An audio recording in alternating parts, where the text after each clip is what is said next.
Welcome to the Sports Talks 4022 YouTube channel. It's happy Friday to all as we are about to enter a phenomenal weekend of sports. We've got NHL hockey kicking back up, NBA, really getting crazy, and college basketball really starting to amp up now. So much going down this weekend. It's going to be awesome. And we're going to start off here looking at some of the stuff last night. We'll look at today, the Four Nations chip yet last night. We'll take a look at some of the NBA last night, college basketball, MLB action, along with my MLS season predictions, because that begins tomorrow. Should be fun. Let's start with the Four Nations championship game last night as Canada defeats the United States 3-2 in overtime to win the Four Nations. US had it. The USA had this one in their hands and lost the game themselves. This US team was up 2-1, had all the momentum going, and they let Canada get right back in it.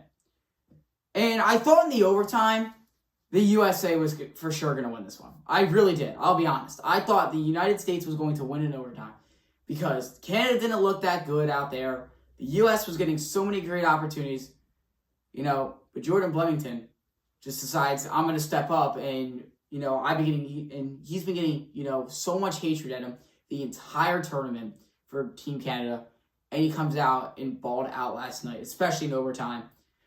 Because the thing that scared me a bit, you look at US's 2 goals. They weren't your traditional beautiful snipe goals. No, they were these the puck bounced the wrong way for Canada. The US got lucky with those 2 goals. I'm a diehard USA fan. I know I have a Raptors jersey on right now, but I'm a huge USA fan. And it just was, you get into overtime, you are playing defense. The one man that you need to stop here in America. I mean, I know Canada's got some great forwards, McKinnon, Crosby, McDavid, but you had to stop McDavid. Who let him get loose in that easy one-on-one chance right there? That's the reason the United States lost. And I don't want to hear this 11th Providence stuff. All right? I don't want to hear it. All right? We went 1-1 against Canada. Not to mention, this is America's 4th main sport. I don't want to hear it. Take it to the NFL field. But it really just shocked me how the United States blew that. Because everything was going right for them. They were getting the crowd on their back. They were having the Canada fans quiet. And they were down 1-0. But they're like, we've been here, But really, congrats to Canada on the win. But the next thing kind of with the Four Nations, we got to give a round of applause to the Four Nations face-off. That was phenomenal. There were 7 games that tournament. It was phenomenal. From the start, we had the overtime game between Canada and Sweden. The Canada-US game. It was just this chaotic stuff, and it was phenomenal. And I think, obviously next year we have the Olympics, but I think they should bring it back the following year. I think it's a really cool idea. Now, here's what I've got. I've got 2 little things I want to change with this Four Nations face-off. Number 1, I think we should add 2 more teams. I think we should add Russia and then the world. So if you're not from those 5 countries, all those players get to play on one team. Because it's not fair, guys like Ovechkin, Michkov, a lot of these great Russian players not get to play, because their country's not in it. And also, it gives those guys who aren't playing in it more resting time as well. My other little thing I think they need to change is they do need to make it a bit shorter. I thought it was a bit too long. It was, 8 days long or whatever? It wasn't bad, no, not at all. But, we're in the middle of the NHL season. The guys have to rest up. I think it should have been, But what do I know? But overall, Four Nations, phenomenal stuff. Great job with that. Because it was awesome watching the entire way. Let's move into some NBA talk now. We'll start off here in the game of the day, I think you could say yesterday, between the Bucks and the Clippers. The Clippers were blowing out the Bucks in this one, especially in the 4th quarter. And then the Bucks go on this crazy run to end the game and get a huge comeback victory to beat the Clippers. The Bucks are a scary team. They are a team that is going to compete with the Eastern Conference, and nobody even realizes it. Because I was saying a few weeks ago, they're not alive. They're very much alive. They are a very live basketball team right now to come out and do stuff. Giannis comes out, 23 points last night, had a nice night. The thing about the Bucks team that I really like about this team is when I look at that team, I go, okay, you got Giannis, you got Dame, right? Two good players, great players. But the nights they don't step up, they have other guys who can step up. The entire Bucks starting five dropped at least 13 points last night. That's some good work right there from the Bucks. Brook Lopez has 22. You know, you had Prince had 14. Kuzma 13. And guys were able to step up, and that's what I love about this Bucks team. They know how to win basketball games. I know they're 30 and 24. They're currently 5th in the conference. But they're a team you don't want to mess with. They're a team you do not want to play in the postseason. Because when I look at the Eastern Conference, right, we got the Cavs, we got the Celtics, Knicks, Pacers, Bucks, top 5. Those 5 are up here, and then I think the rest is down there. Because it drops off when you get to the Pistons. I'm just saying. The other game last night to look out for, we saw the Indiana Pacers defeating the Memphis Grizzlies 127-113. A nice win there from the Pacers last night. Which, by the way, I don't know if anybody saw, the Pacers dropped 50 points in the second quarter. No, not in the half, in the second quarter alone. Some outstanding stuff there. They had 78 points heading into the half there, which is insane. And then that second half, though, kind of started slowing down a bit. I just want to put this out here real quick. The Pacers last night, more points in the second quarter than they did in the second half. I mean, they still won. I mean, hey, they still won the game. But still, just a funny little stat there. In the college basketball world, there wasn't anything too shocking. The only big notable thing I think we could say was Northwestern blows out Ohio State 70-49. I'm going to say it right now, and I'm going to say it for everybody. The Ohio State Buckeyes do not belong in the NCAA tournament. Not at all. They are a 15-12 team who does not have this great resume on the season. Sure, they're a good team. Sure, they can win some basketball games. They're 9th in the Big Ten. Why are we having this conversation that Ohio State is going to be this deep threat team in March Madness?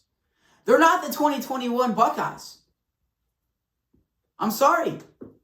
Currently, Ohio State right now is 7-9 in conference play. And when I'm looking here at the CBS bracketology, I'm just going to pull it up for you real quick. They have the Ohio State Buckeyes as a... Trying to find it here real fast. They have them as a bubble team. They have the Buckeyes as a bubble team. I don't like that. They did drop them down since the last one I looked at. But still, I don't think they're a bubble team at 15-12. There are about 10 teams in the bubble I would take before Ohio State. Because I don't think they're a legitimate threat at all. I don't think they deserve to be here. Look, when I look at the statistics, Quad 1 wins. They're 5-8. Quad 2, 2-4. They don't have this, outstanding resume at all. I'm just going to say it. I don't think they deserve to be in. They got humiliated by Northwestern. Where's Northwestern's spot? They're a game, they're only one game worse than Ohio State. Why is Northwestern not in the conversation? I just don't really understand that. And the other little thing in the NCAA last night, Maryland blows out USC, and I think that just sent the Trojans home. Because the USC was also in the bubble. I didn't think they were going to get in the tournament at all. I thought they were going to have to go near perfect end of the year. And I thought that was a knockout punch. Losing by 17 points to a top 20 team. They don't really have this, great resume. And just to put it out there, they do not play a ranked team now to end the rest of the year. They have Rutgers, Ohio State, Oregon, Washington, and UCLA. None of them being ranked. I think that was the slam. That was it. The knockout punch to end it. So now let's move into today's games. Let's start. I guess we can look in the baseball world really fast. Spring training day 2 got underway today. We saw some notable guys in the Yankees versus Rays game. Yankees win 4-0.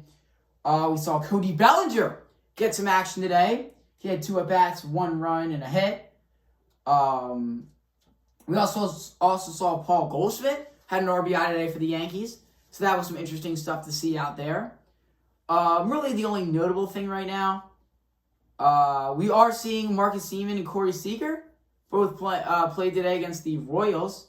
Also Bobby Witt did play. All 3 of those guys did not have a hit or anything. We did start to see them. And I'm not saying, this is, there's some, they're not going to be good this year. No, not at all. But just saw them get some action today. It's also like 3 games on right now, but nothing too notable. Let's look in the NBA tonight, shall we? Here we've got two huge games tonight. First up, Cavs Knicks tonight, squaring things off at 7 o'clock. This is a game tonight, folks. The Cavaliers 45-10, the Knicks 37-18.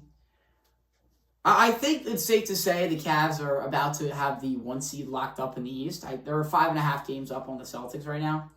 The Cavs have lost 10 games in the first in the half of the NBA before the All-Star break. They've played 55 games. They have 10 losses. I don't see them blowing a 5.5 game lead. Well, hey, what do I know? But they're going to play a Knicks team tonight who's hungry. They're a hungry team. They're 37-18, but it is in Cleveland, Friday night basketball. Should be some interesting action to see for sure. But I really like tonight to see Cat versus Donovan Mitchell. I think that's a really fun matchup. And I don't think people are really appreciating how good of a matchup that's going to be to watch tonight between the two. And yeah, should be a really interesting one to see what happens there. The other game, I think this game is better, but also worse in a way. Timberwolves Rockets, game 2 on ESPN. I sound like I'm some ESPN headliner tonight. Rockets are the 4 seed, T-Wolves are the 7 seed. So why is this a better game? The T-Wolves are battling to try to get out of the play-in tournament right now.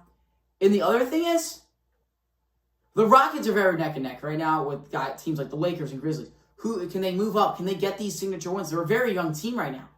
They have to be able to win these key games to move up. In my opinion, if they want that confidence boost. Because when you're a young team, momentum is everything. Momentum's everything when you're a young team. The Timberwolves are kind of the same, but they've got some playoff experience. But they're right now the 7th seed in the West. Like, what happens? They're playing the Mavs in the first round. The winner of that game's going to Denver. Like, that's going to be a phenomenal series. If you can get out of that, though, and you can get in at the 6th, you're playing the Grizzlies. Big drop-off right there. So I think those are 2 huge games to look out for in the NBA. And finally, some college basketball. 2 notable matchups tonight. We'll start with the first one, and then we'll move into the big game tonight. Marquette taking on Villanova. Villanova 15-12 on the bubble. Have a chance to get in here late in the year. It's funny to look back in November when I was saying all these things after they lost to Columbia, St. Joe's, Virginia. And when they were playing against Penn, I didn't know if they would win. I'm going to say right now, also, the Big East sucks. The Big East sucks. I mean, seriously. What is, realistically, let me ask this realistically. Is there a legit team in the Big East this year? And you're going to say St. John's.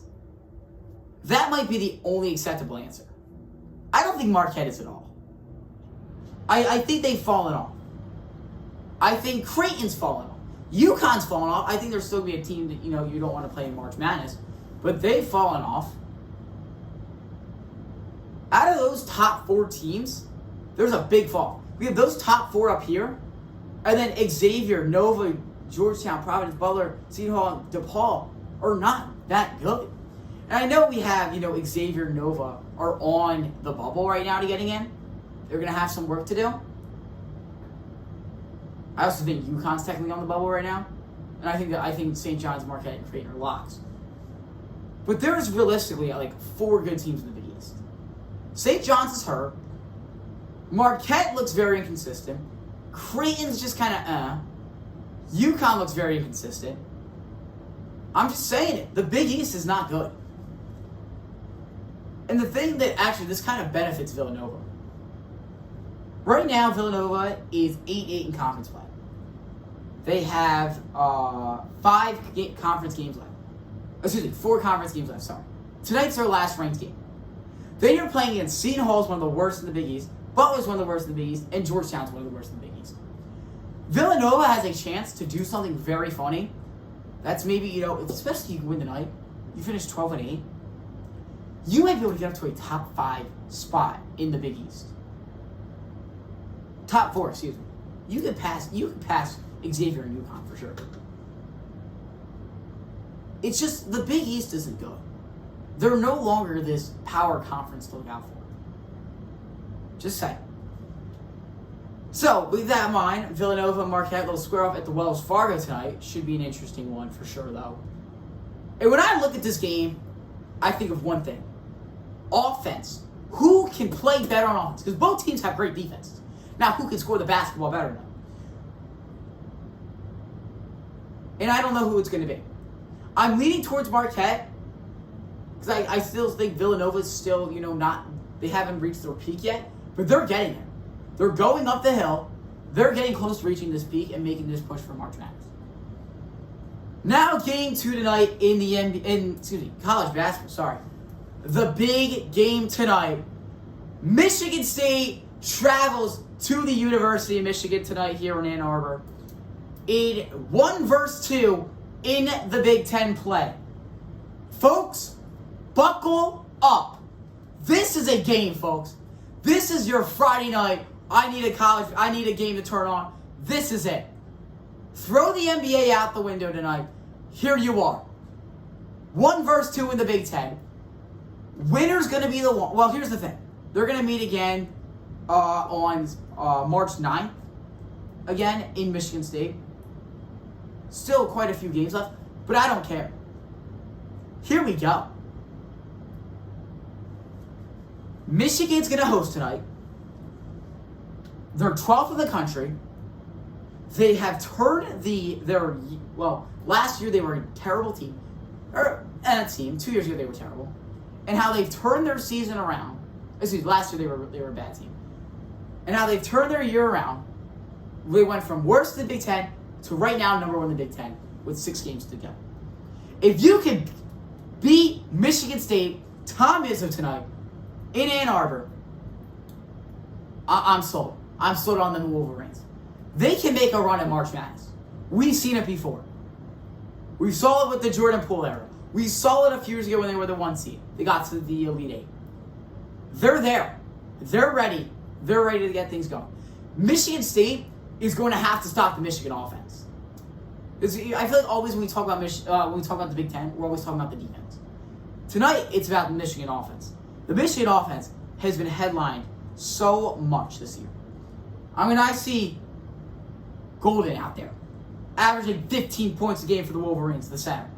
He's been a dog. How about Brunnen, averaging 10 points a game for the Wolverines? He's been balling out. But the big guy, Danny Wolf, 12.9 points, forward from Michigan. You got to stop him. He's a baller out there. And Michigan State's going to have, I think, also needs to have great arc protection tonight. They cannot let Michigan shoot the 3-ball. Michigan shot 21 threes against Ohio State on Sunday. They're rested up, and they're ready to get things going against Michigan State. Going to be an awesome game. I've got Michigan. We'll see what happens. Now, finishing it off here, I'm going to give you guys, because tomorrow the MLS begins their new season. I'll break down those games tomorrow, obviously. But I'm going to give you guys my MLS season predictions. I'm going to go down. I'm not going to go deep dive in anything, but I'm going to give you guys my regular season predictions and postseason predictions. We'll start in the Eastern Conference. 15, I got DC. They're terrible. I think DC is a really bad team. They've gotten worse over the offseason. They're going to suck. 14, Toronto. 13, Nashville. You could honestly swap those three around, I'd be fine. I don't think any three of those have good success coming up. 12-5 Montreal. Didn't get better, didn't get worse. They're just going to kind of be this bad team. Now, 11-5 New England. I see a lot of people very high on New England this year. I've seen up to as high as, I believe, 5. I just don't see it. I don't think they're that good. 10 New York City. They're selling their season. I know they're trying to make these moves, but I don't think they're the right moves. So those are the teams I think are going to outright just miss the playoffs. Those are the 6 teams that are going to miss the playoffs. Now, number 9, I have the Chicago Fire. I think they're finally getting in. They're going to finally get in the playoffs, and they're going to have to go to, I think, number 8, the Philadelphia Union. The Union's done no moves this offseason. They've got a new head coach now. I still don't understand losing Jim Curtin. I don't know why letting him go was the right move. They're going to build around a 15-year-old kid. It'll be interesting to see. But Andre Blake, he'll be back fully healthy this year. Interesting to see what the Union can do. Number 7, Columbus. The team that won the MLS Cup 2 years ago, its downfall needs to be studied. I think they're tampering. They're trading away their best players, and I don't understand. 6, Charlotte. I've seen up to 2. I think people think they can be a top 2 team. I just don't see it yet. I don't think they're going to take that big of a step yet. But they're doing a lot of great stuff. 5, Orlando. Going to be a great team. 4, Atlanta. I think Atlanta's in for a big year. Now, here's might be one of my bigger hot takes. Number 3, I have the New York Red Bulls. Very high on this team. I think they have a lot of talent. I think they have a lot of very underrated talent this year. You watch out. 2, Cincinnati. 1, Inter Miami. Enough said there. Western Conference. 15, 14, 13, 12, 11. Can all be seeded however you want. But that's how I have it. 15, Whitecap. 14, Salt Lake. 13, Kansas City. 12, DC. 11, St. Louis. You can order them however you want. Those teams are not going to be good. Now, number 10, I have Houston. I think Houston's a better team than a lot of people may think. I think they're going to be they're going to be a competitive team, but they're just never going to really be in it. Number 9, give me the newest expansion team, the San Diego. I think they're in for a great year. I think they're going to take a bigger step ahead than a lot of people think. Because I feel every year we have this expansion team. They're always a team that everyone's kind of counting out, and then they end up in the postseason. They start off very hot, and they kind of slowly go down. Next year, they won't be as good. Number 8, Portland. They're just the middle of the pack. 7, I have San Jose. I think they're finally going to push forward, and they're finally going to go from being one of the worst teams in the league to being the 7th seed. 6, Minnesota. Last year started the season off very hot, ended the season very weak. Simple. Number 5, I have Boston. Very high on the squad. I think they're finally there. I think they're finally ready to get things going. We saw some promising stuff in Leagues Cup play last year, so it's going to be fun to see. 4, Colorado. Last year, I said the team was going to finish with a wooden spoon, the worst team in the league. This year, I think I am the highest out of any team on this team. I love where this team is at. I think they're a great team. I know they've lost a few guys. Don't get me wrong. They're still going to be a great team. 3, give me the defending champs, LA Galaxy. They're hopefully going to have, their star player back by September. So that's the big absence. That's why I think they're 3 and not 2 or 1. 2, Seattle. I think Seattle's in for a phenomenal year. They had some injuries last year. They're ready to get things going. Number 1, LAFC. If you haven't watched MLS and you're kind of curious, LAFC is the Kansas City Chiefs. They're just good every year. Now, my playoff bracket. We're going to go here. We'll start in the playing games. Philadelphia, Chicago. Philadelphia's winning. It's in Philadelphia. They're going to win that game. Philly's not letting Chicago win that at all. No shot. Portland, San Diego. I like the expansion team to win this one. I think they're going to be on higher hopes than Portland is. So that leads us in now to the first round of the MLS Cup playoffs. Inter Miami's going to play Philadelphia. Give me Inter Miami. I'm a Union fan, but they're not stopping Messi. No shot. Have you seen our team? In the 4-5, we have Atlanta versus Orlando. Give me Orlando. The upset there. I think they're a better team. I think we're going to see a lot how they look tomorrow when they're playing against a solid team in the Philadelphia Union. Orlando's a good team. Can they get there, though? That's the question. Can they finally get where they want to be in the MLS Cup final? We'll have to wait and see. In the 3-6, I actually have Charlotte to beat New York here. I'm high on New York, but I don't think they're built for the postseason. And then the 2-7, it just so happens to be the best rivalry in MLS. Yeah, I said it. The best rivalry in MLS. FC Cincinnati taking on Columbus. Give me Cincinnati. In the Western Conference, LAFC is taking on San Diego. LAFC is going to win. Colorado, Austin. Colorado's going to win. LA, Minnesota. LA wins. Seattle, San Jose. Seattle wins. I think the East has a lot more chaos, but the West is going to be a very simple thing. So that leaves us now. Miami, Orlando, the battle of the two Florida teams. I think Miami wins. You don't think Messi? You think Messi's going to lose that game? This Miami team got upset in the first round last year. They're not letting that happen again. Charlotte versus FC Cincinnati. FC Cincinnati blows them out. LA, Colorado. I think the run ends here. LA's going to win. And now here's the thing. LA Galaxy versus Seattle. It's a great matchup. Hopefully LA has their starting player back by then. Their star player. But they're no match. They're going to have to go up to Seattle. Seattle wins. So that leaves us now with our final four. Miami, Charlotte, LA, Seattle. Miami's beating Charlotte. Messi's not losing that game. At home, they're going to beat FC Cincinnati. I think it's a very high scoring game. And Inter Miami wins. And then LAFC taking on Seattle. I have the upset. Seattle to the chip. They're sending LA home. So now we have the Inter Miami taking on the Seattle Sounders Football Club. It'll be in Miami this year. The Eastern Conference gets to host it.